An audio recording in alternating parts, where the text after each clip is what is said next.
Earlier this year, President Trump made English the official language of the United States, and now he signed an executive order mandating that truckers speak English.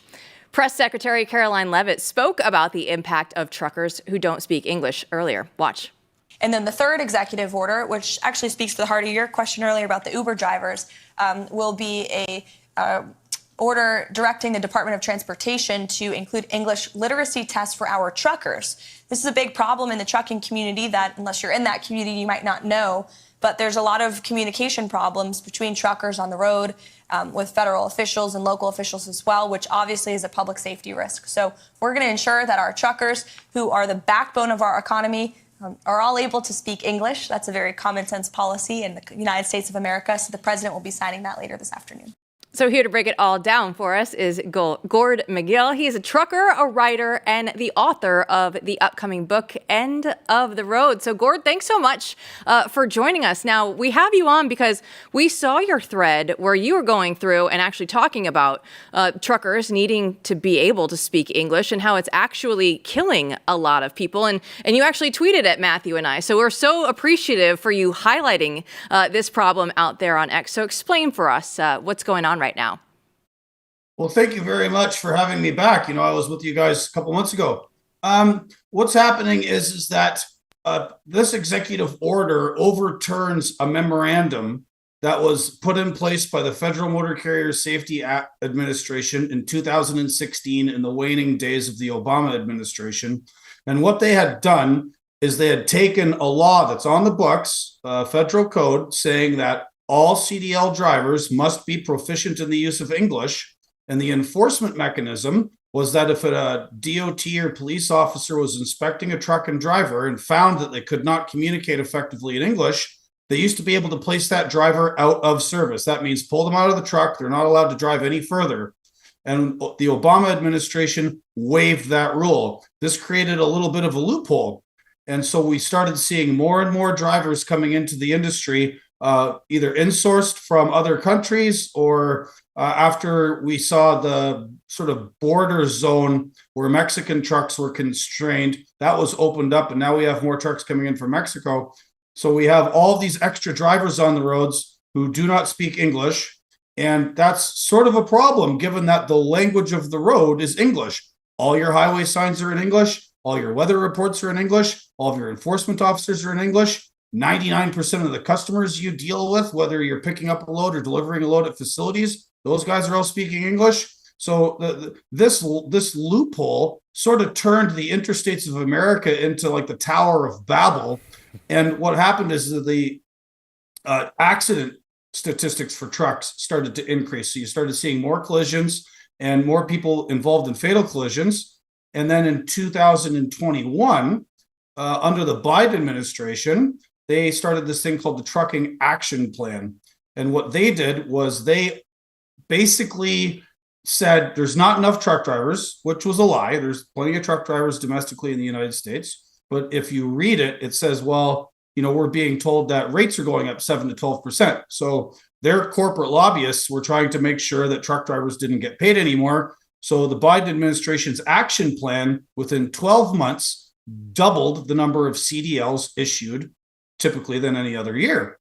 Well, how they achieved that was by bringing people in from other countries and giving CDLs to recent migrants, refugees.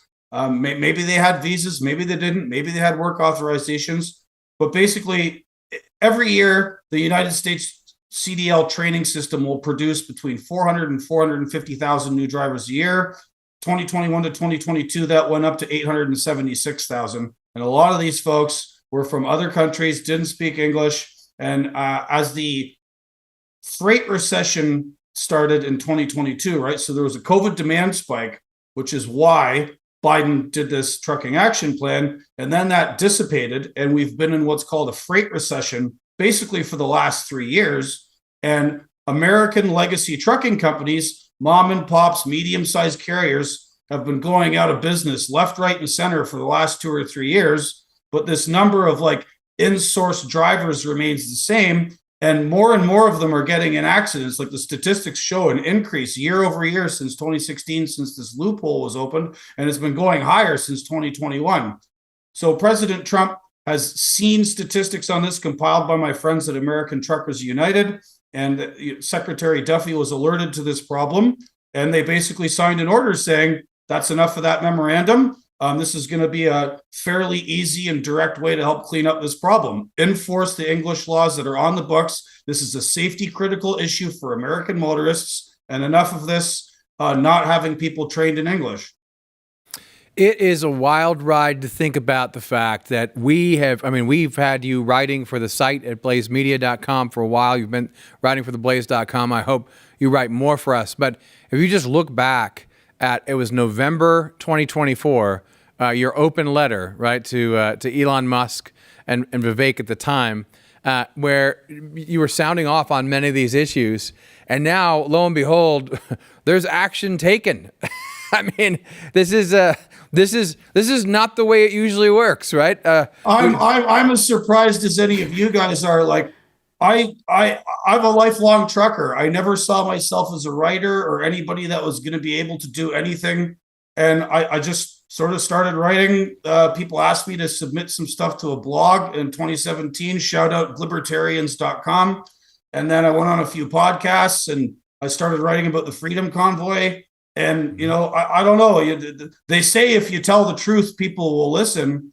And I'm very happy that the Blaze has picked up some of my work. I've written for the American Conservative, but there's just all of these issues in trucking that need to be fixed, right? Like the trucking industry is in a shambles. There are companies who are just literally going out of business. Thousands of American truck drivers have been laid off. We have this like constant daily accidents everywhere. There are Twitter accounts and YouTube channels that are dedicated to nothing but putting up videos of truck incidents, trucks getting hit by trains, collisions on the highway, rollovers on the interstates. There's a whole bunch of them happening in Canada on the Trans-Canada Highway in Northern Ontario. There's collisions, head-on collisions all the time. It's literal chaos out on the roads. And that's because the government decided that we don't need to pay local truck drivers. We're going to insource people from other parts of the world to undercut local truckers, and this is the result.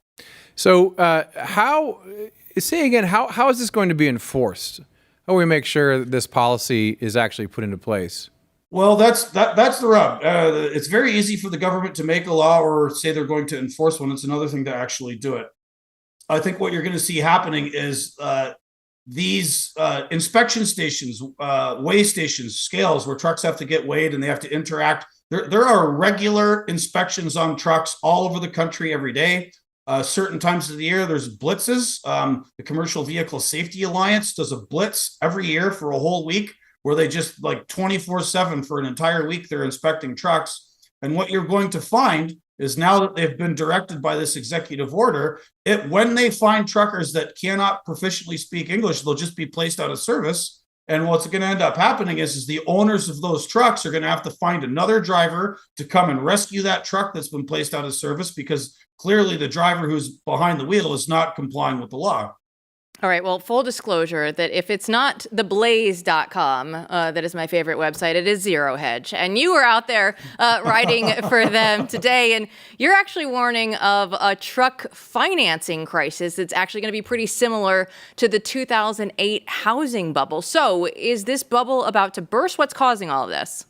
Well, that's worthy of investigation. So one of my colleagues who I've been working with on this CDL issue and the English proficiency, his company has just been getting hammered by competition from this in-source labor and then this other problem with the financing. So at the same time as this COVID demand spike happens in 2021 and trucking rates start going up, you see reflected in the prices of trucks. So used truck prices, new truck prices all went through the roof, and people were buying trucks that really way overvalued.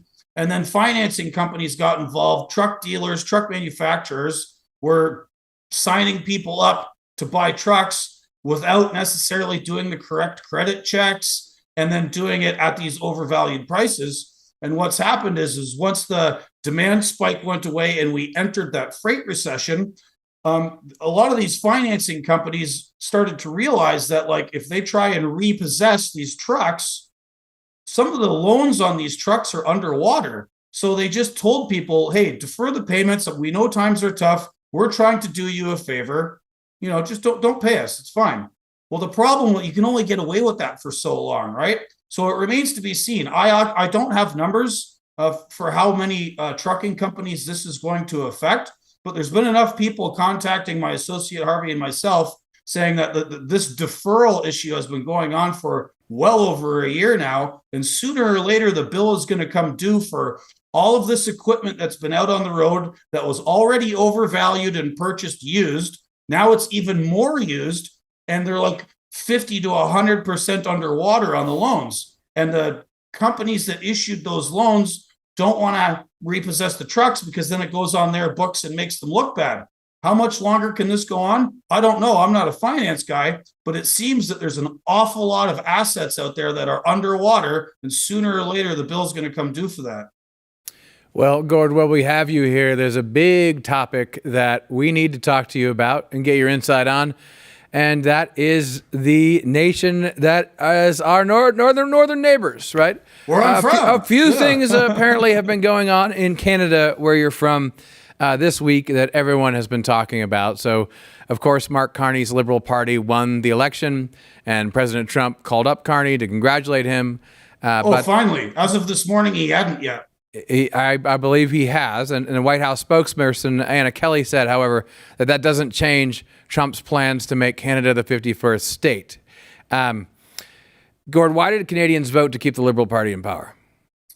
Oh man, that's a good question, and it's been on everybody's minds for the last 24 hours.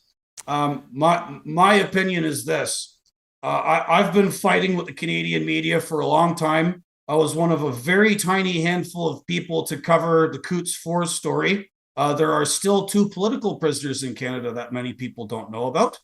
And the Canadian media are purchased, completely bought off. In 2019, Justin Trudeau began to bail out televisions, newspapers, websites, and they've gotten top-ups ever since. So it's somewhere on the order of $1 billion in subsidies to supposedly private media, right? This is not the CBC. That's completely separate. That's like another $1.3 or $1.5 billion a year.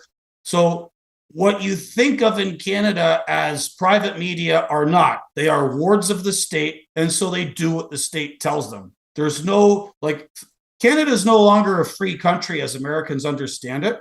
And what you began to see after Trudeau was replaced by Carney is the media messaging pivoted to Donald Trump in response to Donald Trump's tariff rhetoric, right? So the Canadian media basically took the election, and instead of the election being a referendum on the 9 disastrous years of Justin Trudeau, of crushing the Freedom Convoy, seizing people's bank accounts, runaway real estate prices, young people in Canada that haven't got a hope for anything, political prisoners, they took all of that out of consideration, not that they were talking very much about it at all to begin with, and made it all about Trump.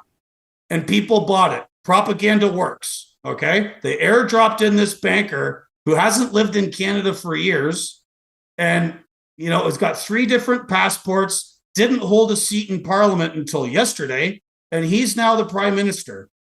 The propaganda to get that guy in power was immense and powerful and effective.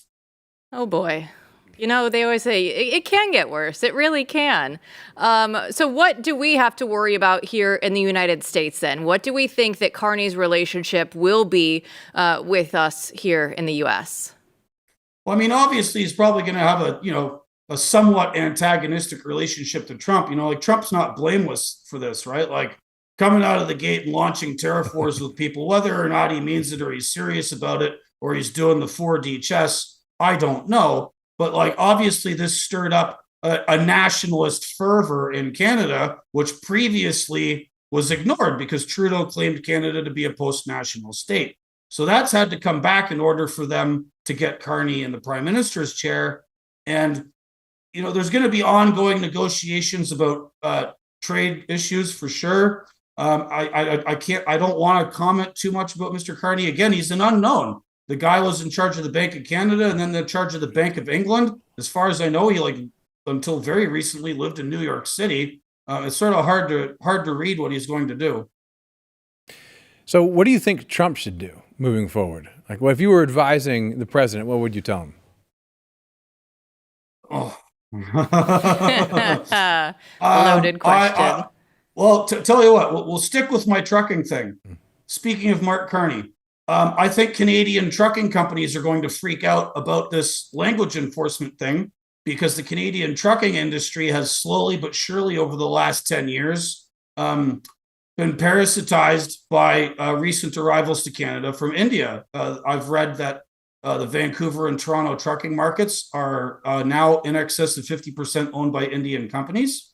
And you can get your Class 1 license in BC or Alberta or Manitoba in Punjabi, and you can do that in Ontario as well. So when these enforcement operations start, Canadian trucks that are operating in the United States are going to have a little bit of a problem, specifically with those drivers who have a hard time with English. And I would think that Mark Carney or his underlings are going to bring this up. And I would advise President Trump to tell Carney and those carriers to pound sand. Go take an English as a second language course and learn how to communicate with the citizens of the country in which you are transporting goods. Very well said. See, there was nothing to worry about there. Gord is a great follow on X, by the way. Everybody go out there and follow him. And that's why we love publishing his stuff at theblaze.com.